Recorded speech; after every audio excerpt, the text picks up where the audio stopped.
إنك حميد مجيد اللهم بارك على محمد وعلى آل محمد كما باركت على إبراهيم وعلى آل إبراهيم إنك حميد مجيد الحمد لله সম্মানিত উপস্থিতি আজ 23 আগস্ট 2024 খ্রিস্টাব্দ 8 ভাদ্র 1431 বঙ্গাব্দ 17 সফর 1446 হিজরি অর্থাৎ সফর মাসের তৃতীয় জুমায় মহান আল্লাহ রাব্বুল আলামিন আমাদের সবাইকে বিভিন্ন রকম দুনিয়াবি ব্যস্ততা থেকে আরাম করে নানান রকম অসুখ বিসুখ রোগ শোক বিপদ আপদ বালা মুসিবত থেকে হেফাজত করে সপ্তাহের সর্বশ্রেষ্ঠ দিনে সপ্তাহের সর্বশ্রেষ্ঠ ইবাদত জুমার নামাজ আদায় করার লক্ষ্যে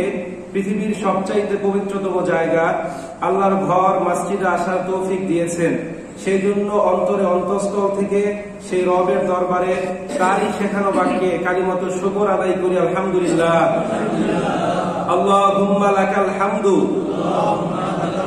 ওয়া লাকাশ শুকরু কামা ইয়ানবাগি লিজালালি ওয়াজহিকা ওয়া আযীমি সুলতানিক।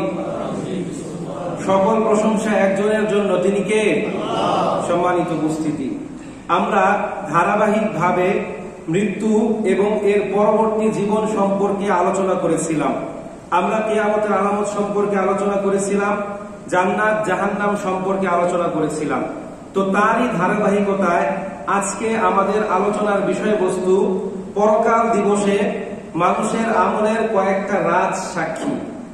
আল্লাহ তাআলা আমাদেরকে অত্যন্ত সুন্দর আকৃতিতে সৃষ্টি করেছেন এবং এই পৃথিবীতে বিচরণশীল হাজার হাজার প্রাণীর মধ্যে শ্রেষ্ঠত্ব দিয়েছেন, সর্বশ্রেষ্ঠ বলে ঘোষণা দিয়েছেন। সূরাতুল ইসরা 70 নম্বর আয়াত আল্লাহ পাক বলেন, ওয়ালাকাদ কাররামনা বানি আদম ওয়া হামালনাহুম ফিল বাররি ওয়াল বাহর ওয়া রাযাকনাহুম মিনাত তাইয়্যিবাত ওয়া ফাদ্দালনাহুম আলা কাসীরিম মিম্মান খালাকনা তাফদীলা। আল্লাহ বলেন, ওয়ালাকাদ কাররামনা বানি আদম, আমি আল্লাহ তাআলা অবশ্যই বনি আদমকে সম্মানিত করেছি। ওয়া হামালনাহুম ফিল বাররি ওয়াল বাহর, তাদেরকে জলে এবং স্থলে চলাচলের জন্য বাহন দিয়েছি। ওয়া রাযাকনাহুম মিনাত তাইয়্যিবাত, তাদেরকে পবিত্র রিজিক দান করেছি। ওয়া ফাদ্দালনাহুম আলা কাসীরিম মিম্মান খালাকনা তাফদীলা, এবং অনেক সৃষ্টির উপর আমি আল্লাহ তাআলা তাদেরকে শ্রেষ্ঠত্ব দিয়েছি।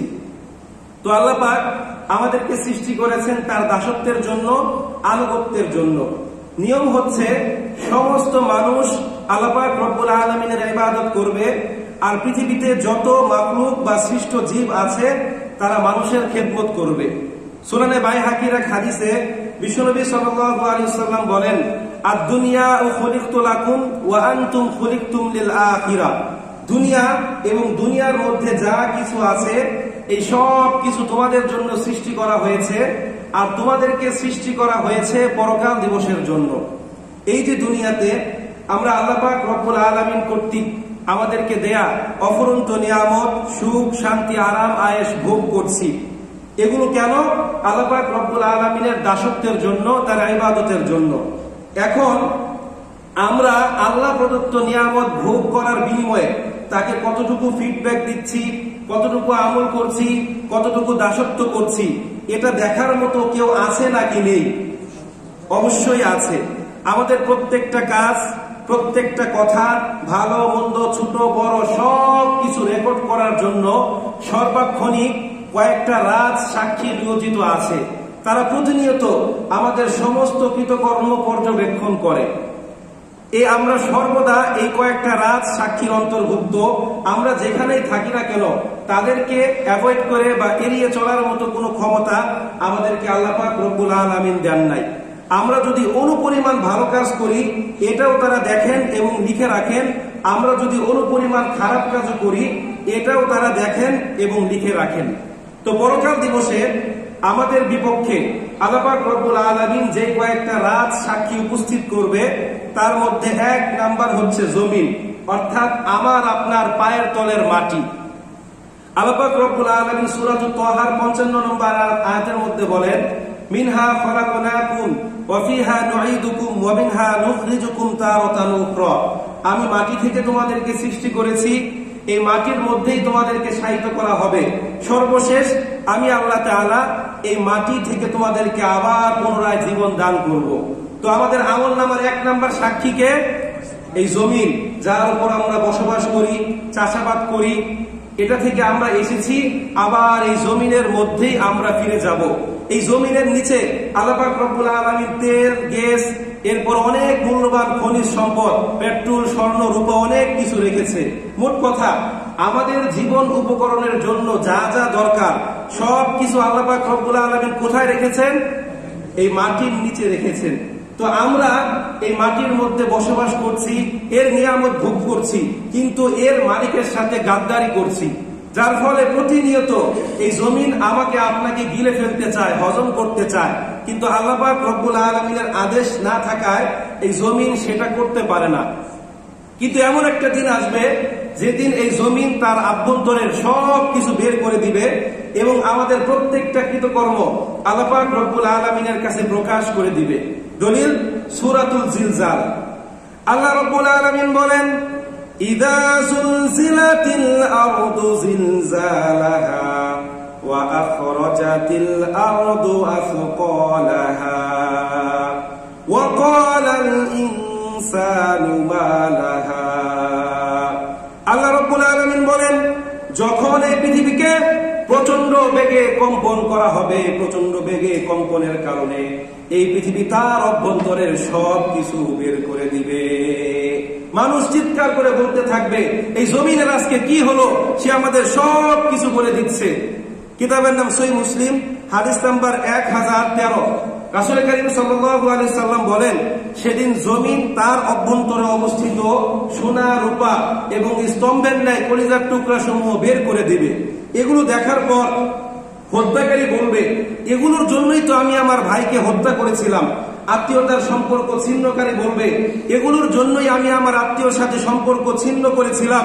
অন্যের হক নষ্টকারী বলবে, এই সম্পদের জন্যই আমি অন্যের হক নষ্ট করেছিলাম।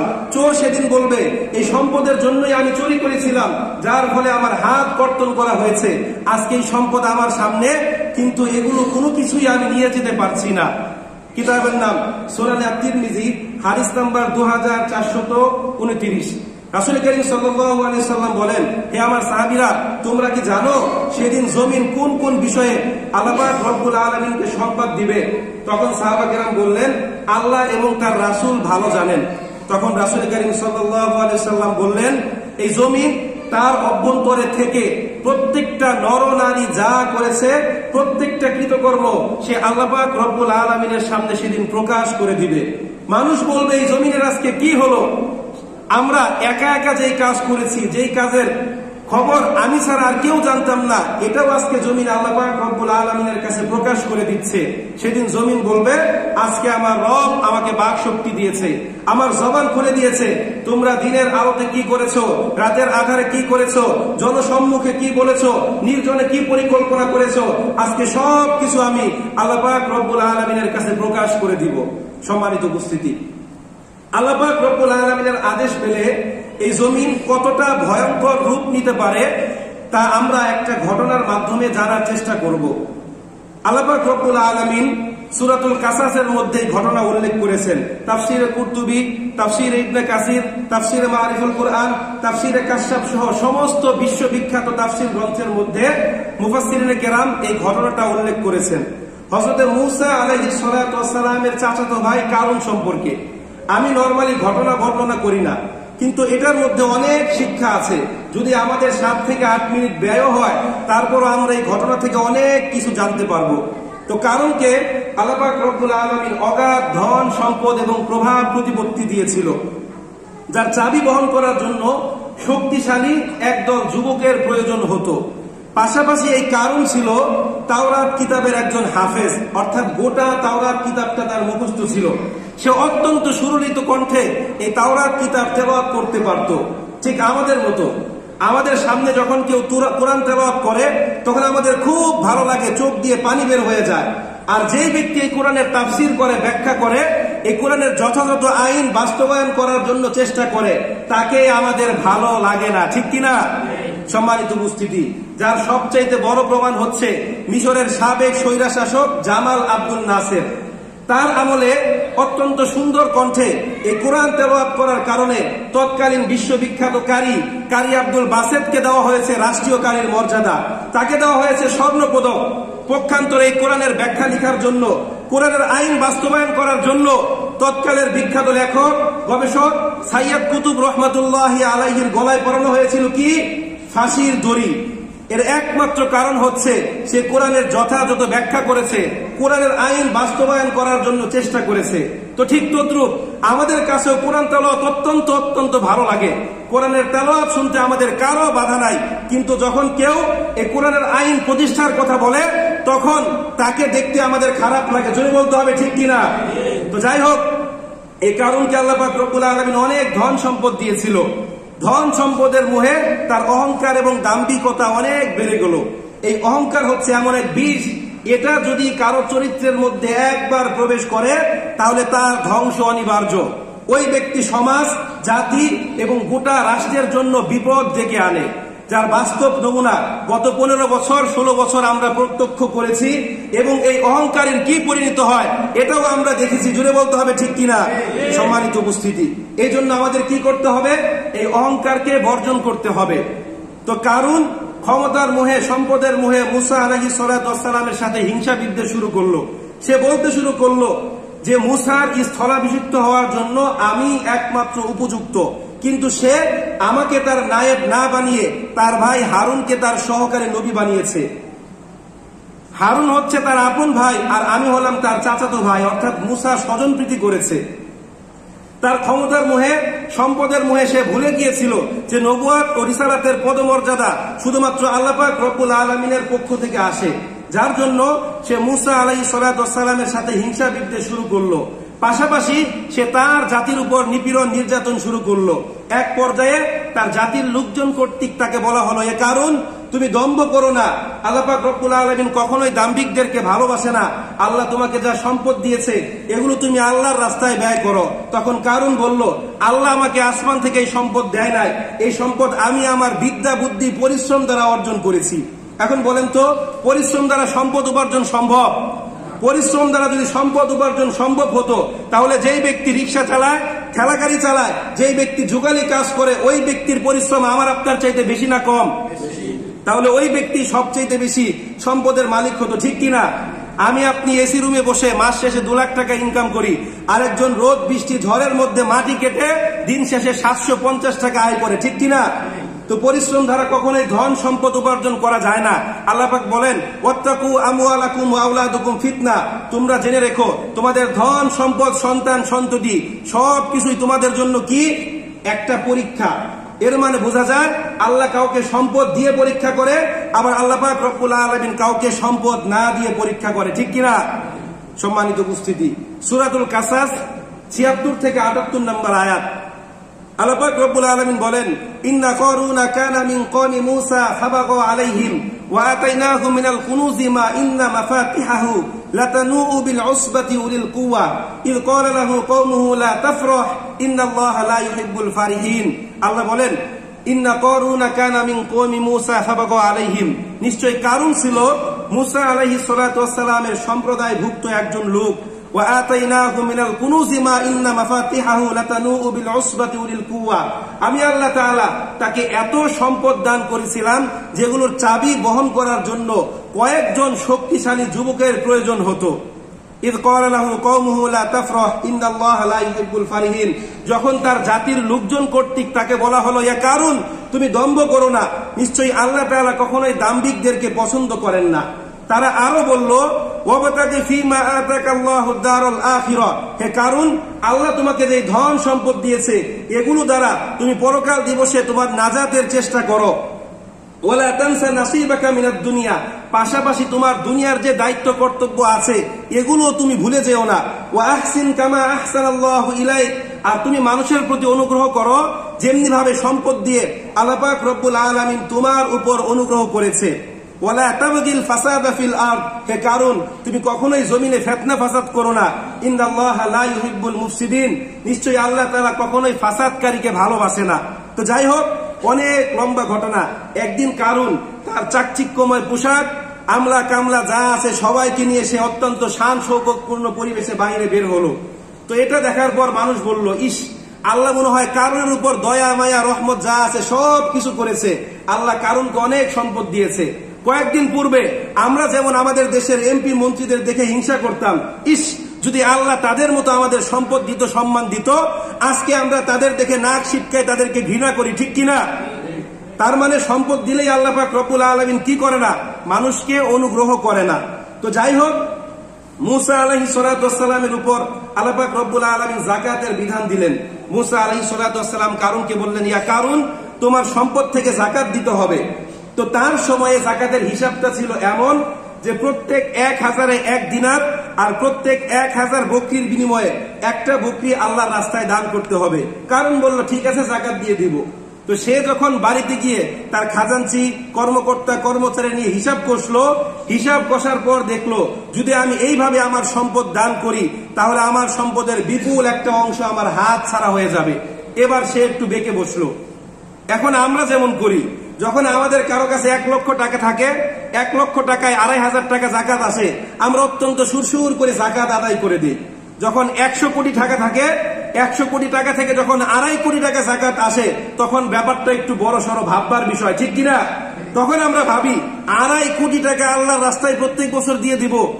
তখন ম্যানেজারকে ফোন করে বলি, 10 লাখ টাকার যাকাতের কাপড় নিয়ে মানুষের মাঝে দান করে দাও। সম্মানিত উপস্থিতি, তো যাই হোক, এ কারুন তার সমমনা কয়েকজন ব্যক্তিবর্গকে নিয়ে মুসা আলাইহিস সালাতু ওয়াস সালামের বিরুদ্ধে ষড়যন্ত্র শুরু করলো যে মুসাকে শেষ করে দিতে হবে। সে আজকে আমাদের সম্পদের দিকে হাত বাড়িয়েছে, কালকে রাষ্ট্র ক্ষমতার দিকে হাত বাড়াবে।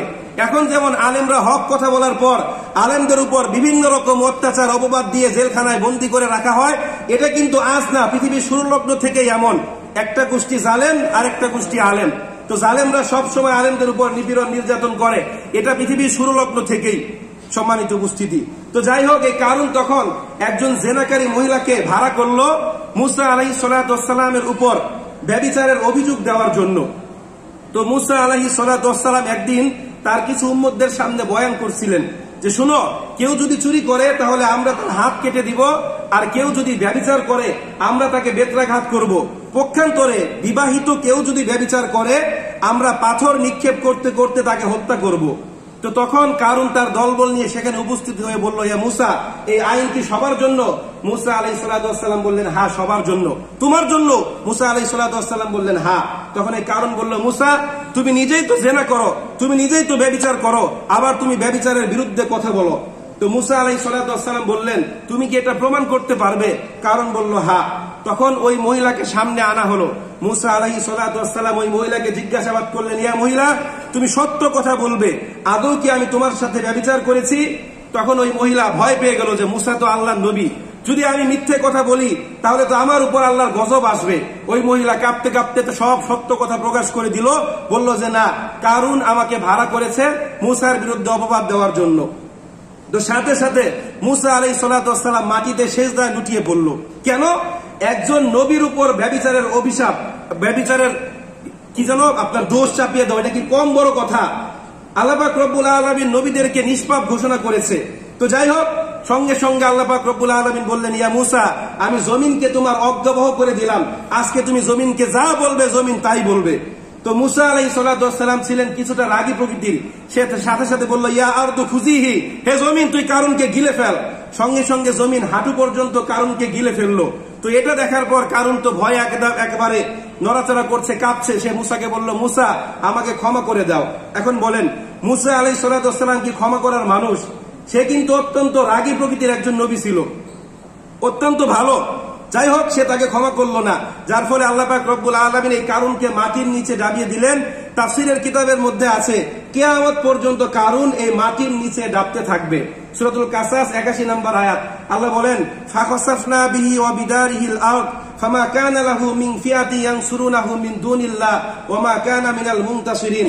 আমি আল্লাহ তাআলা কারুনকে তার ধন সম্পদ প্রাসাদ সহ মাটির নিচে দাবিয়ে দিলাম এবং আমি আল্লাহ ছাড়া কেউ তাকে সাহায্য করার মতো ছিল না।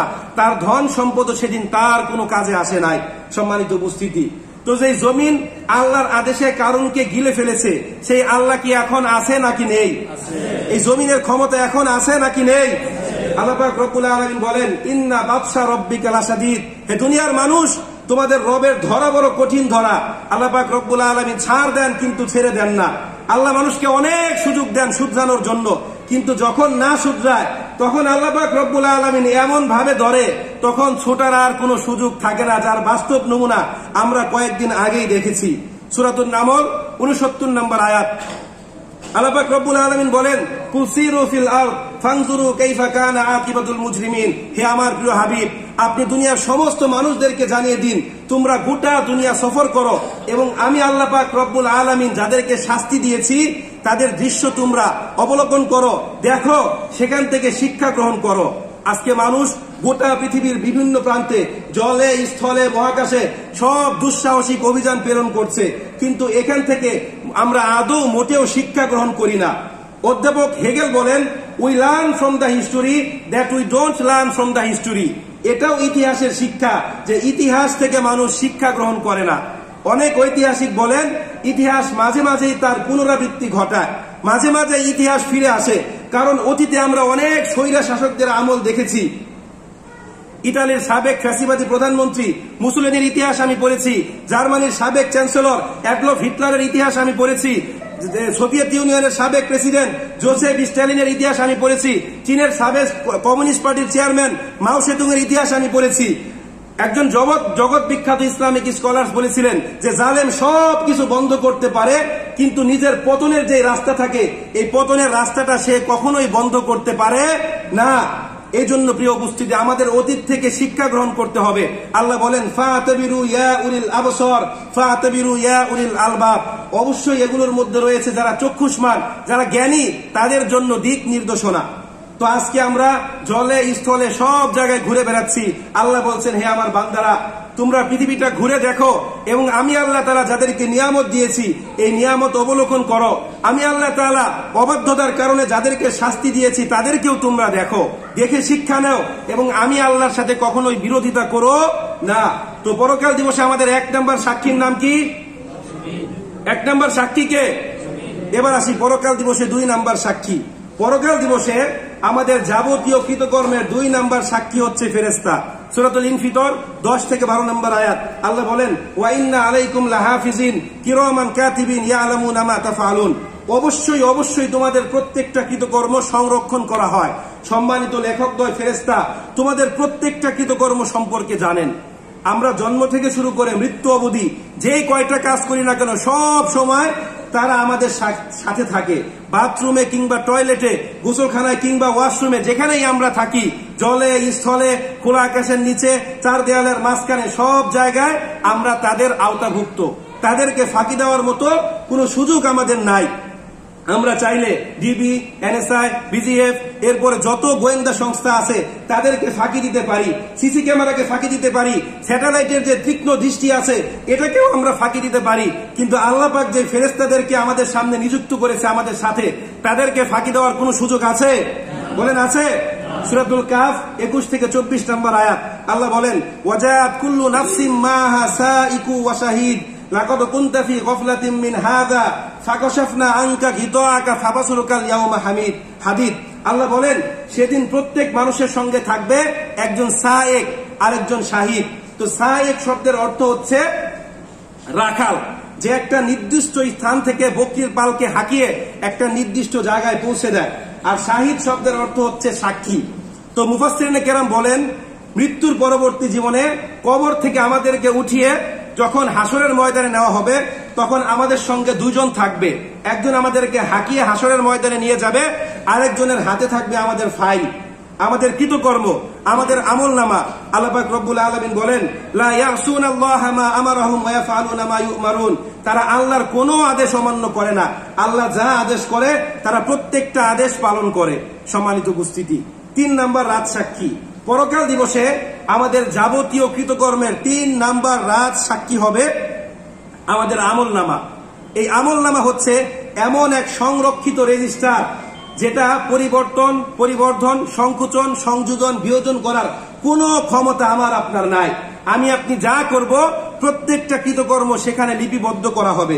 সূরাতুল কাহাফ 49 নম্বর আয়াত। আল্লাহ পাক রব্বুল আলামিন বলেন, ওয়াবুদিয়াল কিতাব ফাতারাল মুজরিমিনা মুশফিকিনা মিম্মা ফীহি ওয়া ইয়াকুলুনা ইয়া ওয়াইলাতানা মা লিহাদাল কিতাব লা ইউগাদিরু সগীরাতান ওয়ালা কাবীরাতান ইল্লা আহসাহা। আল্লাহ বলেন, সেদিন যখন তাদের সামনে আমলনামা উপস্থিত করা হবে তখন অপরাধীরা বলবে, বিস্ময়ের সাথে বলবে, মালি হাদাল কিতাব, এটা এমন কিতাব লা ইউগাদিরু সগীরাতান ওয়ালা কাবীরাতান ইল্লা আহসাহা, এখানে তো ছোট বড় কোনো কিছু বাদ দেওয়া হয় নাই। আল্লাহ বলেন, ওয়াবাদাদু মা আমিলু হাদিরা, সেদিন প্রত্যেকের কৃতকর্ম উপস্থিত করা হবে। ওয়ালা ইয়াজলিমু রাব্বুকা আহাদা, কারো প্রতি কোনো প্রকার জুলুম করা হবে না। জুলুমের ব্যাখ্যা গত জুমায় আমি দিয়েছি। সম্মানিত উপস্থিতি, এই আমলনামায় হবে আমার আপনার জীবনের সকল কর্মকাণ্ডের লিখিত দলিল। এই আমলনামা হয় আমাকে আপনাকে জান্নাতে নিয়ে যাবে অথবা আমাকে আপনাকে জাহান্নামে নিয়ে যাবে। এই জন্য বদ আমল বর্জন করে চলুন আমরা নেক আমল অর্জন করার চেষ্টা করি। 4 নাম্বার রাজ সাক্ষী, পরকাল দিবসে আমাদের যাবতীয় কৃতকর্মের 4 নাম্বার রাজ সাক্ষী হবে আমাদের শরীরের বিভিন্ন অঙ্গ প্রত্যঙ্গ। তো পরকাল দিবসে মানুষ যখন জাহান্নামের বিভীষিকার শাস্তি দেখার পর এখান থেকে বাঁচার চেষ্টা করবে, আল্লাহ পাক রব্বুল আলামিনের দরবারে মিথ্যে কথা বলবে, তখন আমাদের শরীর আমাদের বিরুদ্ধে আল্লাহ পাক রব্বুল আলামিনের দরবারে সাক্ষ্য দিবে। দলিল সূরাতুল ইয়াসিন 65 নম্বর আয়াত। আল্লাহ বলেন, আল ইয়াওমা নাখতিমু আলা আফওয়াহিহিম ওয়া তুকাল্লিমুনা আইদিহিম ওয়া তাশহাদু আরজুলুহুম বিমা কানু ইয়াকসিবুন। আজকে আমি আল্লাহ তাআলা তাদের মুখের মধ্যে মোহর মেরে দিব, যার ফলে তাদের হস্তযুগল, তাদের পদযুগল, তাদের কৃতকর্মের বিরুদ্ধে আমি আল্লাহ পাক রব্বুল আলামিনের দরবারে সাক্ষ্য দিবে। সেদিন মানুষ বিস্ময়ের সাথে বলবে, হায় আফসোস, কার জন্য কি করলাম? এই শরীরকে একটা দামি পোশাক পরিধান করানোর জন্য, একটু ভালো খাওয়ার জন্য আমি দুর্নীতি করেছি, আমি অন্যের সম্পদ আত্মসাৎ করেছি। আজকে আমার এই শরীর আমার বিরুদ্ধে আল্লাহর দরবারে সাক্ষ্য দিচ্ছে। সূরা হামিম সাজদা 21 নম্বর আয়াত। আল্লাহ পাক রব্বুল আলামিন বলেন, ওয়া ক্বালু লিজুলুদিহিম লিমা শাহিদতুম আলাইনা ক্বালু আনতাকাল্লাহু আল্লাযী আনতাকা কুল্লা শাই ওয়া হুয়া খালাকাকুম আউওয়ালা মাররা ওয়া ইলাইহি তুরজাউন। সেদিন মানুষ তার চামড়াকে বলবে, লিমা শাহিদতুম আলাইনা, তোমরা আমাদের বিরুদ্ধে সাক্ষ্য দিচ্ছ। ক্বালু আনতাকাল্লাহু আল্লাযী আনতাকা কুল্লা শাই, চামড়া বলবে, আজকে আল্লাহ তাআলা আমাদের জবান খুলে দিয়েছে, যেমনি ভাবে আল্লাহ তাআলা সমস্ত সৃষ্ট জীবকে জবান খুলে দিয়েছে। আজকে আমরা তোমাদের কৃতকর্ম সম্পর্কে আল্লাহ পাক রব্বুল আলামিনের দরবারে সাক্ষ্য দিব। সম্মানিত উপস্থিতি, 5ম রাজ সাক্ষী হবে স্বয়ং আল্লাহ পাক রব্বুল আলামিন। আমরা যা করি তিনি তা দেখেন, আমরা যা বলি তিনি তা সুখে শুনেন। আল্লাহ পাক রব্বুল আলামিনকে এড়িয়ে চলার মতো কোনো ক্ষমতা আমাদের নাই। সূরাতুল হাদীদ 4 নম্বর আয়াত। আল্লাহ বলেন, ওয়া হুয়া মাআকুম আইনামা কুনতুম, হে দুনিয়ার মানুষ, তোমরা যেখানেই থাকো সেখানেই আমি আল্লাহ পাক রব্বুল আলামিন তোমাদের সাথে আছি। আল্লাহ বলেন, ফাইনামা তুয়াল্লু ফাতাম্মা ওয়াজহুল্লাহ, হে দুনিয়ার মানুষ, তোমরা যেদিকেই মুখ ঘোরাও সেদিকে আমি আল্লাহ পাক রব্বুল আলামিনকে দেখতে পাবে। সম্মানিত উপস্থিতি, তো আমাদের প্রকৃত সফলতার মানদণ্ড এটা নয় যে দুনিয়াতে আমরা কি পরিমাণ ধন সম্পদ, প্রভাব প্রতিপত্তি আর অগাধ ক্ষমতা অর্জন করলাম, বরং আমাদের প্রকৃত সফলতার মানদণ্ড হচ্ছে পরকাল দিবসে আমাদেরকে পুরস্কৃত করা হয় না তিরস্কার করা হয়। পরকাল দিবসে আল্লাহ পাক আমাকে আপনাকে জান্নাত দেয় না জাহান্নাম দেয়, এটাই হচ্ছে আমার আপনার সফলতার প্রকৃত মানদণ্ড। কোরআনের বিভিন্ন আয়াত এবং হাদিস থেকে জানা যায় পরকাল দিবসের সফলতা শুধুমাত্র মুত্তাকিদের জন্য। মুত্তাকি কারা? দোজ হো ফিয়ার ইন আল্লাহ, যারা আল্লাহ পাক রব্বুল আলামিনকে সর্বদা ভয় করে তারাই হচ্ছে মুত্তাকি। সম্মানিত উপস্থিতি, আফসোস এবং পরিতাপের বিষয়, আজকে আমরা পুলিশ, ডিবি, এনএসআই এদেরকে যতটা ভয় করি আল্লাহ পাক রব্বুল আলামিনকে ততটা ভয় করি না। আমরা যখন কোনো ভিআইপি প্লেসে যাই, যখন শুনি পুরো ভবনটা সিসি ক্যামেরা দ্বারা নিয়ন্ত্রণ করা হচ্ছে, তখন আমরা যতটা সতর্কতা অবলম্বন করি, দুনিয়াতে হাঁটা চলার সময় আমরা কি আদৌ ততটা সতর্কতা অবলম্বন করি? দুনিয়ার সামান্য 2 দিনের জীবনের মান সম্মান রক্ষার জন্য আমরা যখন সিসি ক্যামেরায় নিয়ন্ত্রিত বিল্ডিং এর মধ্যে যাই অত্যন্ত সতর্কতার সাথে চলাফেরা করি। আর পরকাল দিবসে আল্লাহ পাক যখন লক্ষ লক্ষ কোটি কোটি হাজার কোটি মানুষের সামনে আমাদের আমলনামা উপস্থিত করা হবে, ওই সময়টাকে কি আমরা ভয় করি? সম্মানিত উপস্থিতি, দুনিয়ার সিসি ক্যামেরা চাইতে লক্ষ লক্ষ হাজার হাজার কোটি গুণ পাওয়ার সমৃদ্ধ সিসি ক্যামেরা আল্লাহ পাক রব্বুল আলামিন এই মহাবিশ্বের প্রত্যেকটা প্রান্তে সেট আপ করে রেখেছেন, যা আরশে আজিমে বসে আল্লাহ পাক রব্বুল আলামিন নিজে মনিটরিং করছে, কন্ট্রোল করছে। এটার ভয় আমাদের নাই। সূরাতুল মুতাফফিফিন 4 থেকে 6 নম্বর আয়াত আল্লাহ পাক বলেন, আলা ইয়াসুন্নু উলাইকা আন্নাহুম মাবউসুন, মানুষ কি ধারণা করে না তাদেরকে আবার পুনরায় জীবন দেওয়া হবে লিয়াউমিন আযীম, সেই মহান দিবসে, ইয়াউমা ইয়াকুমুন নাসু লিরাব্বিল আলামিন, সেদিন প্রত্যেকটা মানুষকে আল্লাহর সামনে দাঁড় করানো হবে। আজকে আমরা বসের সামনে দাঁড়ানোকে যতটা ভয় করি, আল্লাহর সামনে দাঁড়ানোকে ততটা ভয় করি না, ঠিক না ব্যাঠিক? সম্মানিত উপস্থিতি, সূরাতুল আনফাল 29 নম্বর আয়াত, আমি শুধুমাত্র আয়াতগুলো বলছি, ব্যাখ্যা করছি না। আল্লাহ বলেন, ইয়া আইয়ুহাল্লাযীনা আমানু ইন তাত্তাকুল্লাহা ইয়াজআল লাকুম ফুরকানা ওয়া ইউকাফিরু আনকুম মিন সাইয়্যাতিকুম ওয়া ইয়াগফিরু লাকুম ওয়াল্লাহু যুল ফাদলিল আযীম। অত্যন্ত মনোযোগ সহকারে আয়াতটা শুনবেন, বাসায় গিয়ে একবার পড়বেন, রাতে ঘুমানোর আগে 1 ঘন্টা এটা নিয়ে চিন্তা করবেন। আল্লাহ বলেন, ইয়া আইয়ুহাল্লাযীনা আমানু, হে ঈমানদারেরা, ইন তাত্তাকুল্লাহা, যদি তোমরা আল্লাহকে ভয় করো, ইয়াজআল লাকুম ফুরকানা, আমি তোমাদের মধ্যে সত্য মিথ্যা পার্থক্য করার শক্তি দিয়ে দিব। ওয়া ইউকাফিরু আনকুম সাইয়্যাতিকুম ওয়া ইয়াগফিরু লাকুম, আমি আল্লাহ তাআলা তোমাদের সমস্ত পাপগুলোকে ক্ষমা করে দিব। ওয়াল্লাহু যুল ফাদলিল আযীম, আর আমি আল্লাহ তাআলাই মহা অনুগ্রহের অধিকারী। তো আল্লাহ বলছেন, যদি আমরা আল্লাহকে ভয় করি, সত্য মিথ্যার পার্থক্য করে দেওয়ার মতো ক্ষমতা আল্লাহ আমাদেরকে দিয়ে দিবেন। এর মানে হচ্ছে যারা তাকওয়াবান, যারা আল্লাহকে ভয় করে, এরাই কেবল সত্য মিথ্যার পার্থক্য করতে পারে, হক বাতিলের পার্থক্য করতে পারে, ঠিক কিনা? আপনি কত শিক্ষিত, কত টাকার মালিক, আপনি কত প্রভাব প্রতিপত্তির অধিকারী, এটা আপনি ভালো না খারাপ সেটা বিচার করে না, বরং আপনি ভালো না খারাপ এর মানদণ্ড হচ্ছে আপনার তাকওয়া। একটা প্রবাদ পড়েছিলাম ইংরেজি, সেখানে লেখা ছিল, even a scholar is weak he should be abandoned, যার বাংলা অর্থ হচ্ছে দুর্জন বিদ্বান হইলেও পরিত্যাজ্য। একজন ব্যক্তি যদি খারাপ হয়, তাহলে সে যতটাই জ্ঞানী হোক, তার দ্বারা সমাজের যতটা উপকার হবে তার চাইতে বেশি ক্ষতি হবে, ঠিক কিনা? সম্মানিত উপস্থিতি, তো এই আয়াতটা হচ্ছে সূরাতুল আনফাল 29 নম্বর আয়াত। আমরা যদি আল্লাহকে ভয় করি, তাহলে সত্য মিথ্যার পার্থক্য করার মতো ক্ষমতা আমাদের মধ্যে থাকবে। যদি আল্লাহকে ভয় করি তাহলে থাকবে না। আজকে আমরা কয়জন আল্লাহকে ভয় করি? আজকে যদি আমার দেশের 30% মানুষ পরিপূর্ণভাবে ইসলাম মেনে চলতো, তাহলে আমার গোটা দেশটা একটা মুসলিম কান্ট্রিতে রূপান্তরিত করা যেত। আজকে আমার দেশের 5% মানুষও মন থেকে চায় না যে ইসলামী শাসন ব্যবস্থা ক্ষমতায় আসুক, রাষ্ট্রে ইসলাম প্রতিষ্ঠিত হোক। আল্লাহ পাক রব্বুল আলামিন আমাদের সবাইকে তৌফিক দান করুন। সম্মানিত উপস্থিতি, একটা বিশেষ ঘোষণা, যা আপনারা জানেন, গত 1 সপ্তাহ যাবৎ আমাদের দেশের বন্যা পরিস্থিতি এবং বিভিন্ন জায়গায় মানুষ বিভিন্ন রকম কষ্টে আছে। আমরা যারা ঢাকাতে আছি তারা তো রাত্রে অত্যন্ত সুন্দর করে ঘুমাতে পেরেছি। অনেক মানুষ আজকে প্রায় 3-4 দিন যাবৎ পানির নিচে ভেজা শরীরে তারা জীবন যাপন করছে। তো তাদের জন্য আমরা স্ব অবস্থান থেকে যথাসাধ্য মতো সাহায্য সহযোগিতা করার চেষ্টা করব।